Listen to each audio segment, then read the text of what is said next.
So at the July meeting of the National Executive Council, the vote was taken on the revised Promise and Law, and as expected, the vote got up.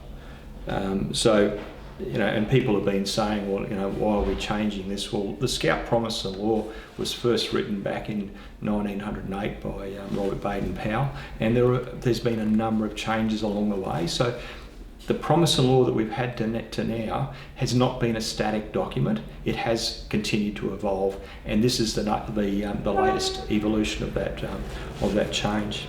So I guess change is probably the only constant in life, and we need to get on with it. So support materials for the new Promise and Law are now available. They're available at the Scout Central website.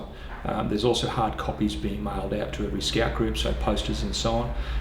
The Scout Central website has got some very good section-specific material that can be used to engage with our youth members.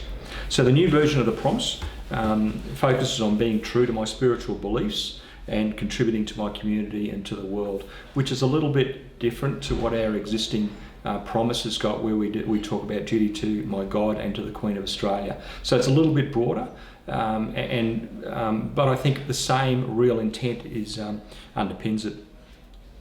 So the choice as to which promise a person takes, a youth member or an adult, is personal.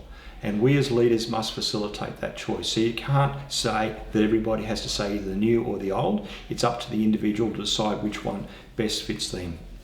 So that's a bit of a challenge for us to work through. The law seems to be a much simpler statement with 3 key dot points rather than the 10 old laws. The 10 old laws had all started with a Scout, quite repetitious, and I know many of the Scouts and Venturers learnt the law in parrot fashion because events like Nighthawk asked them to be able to recite the Scout law either backwards or forwards, or whatever. So that's how people learned it. I think the 3 points are a lot easier for people to take on board and live near.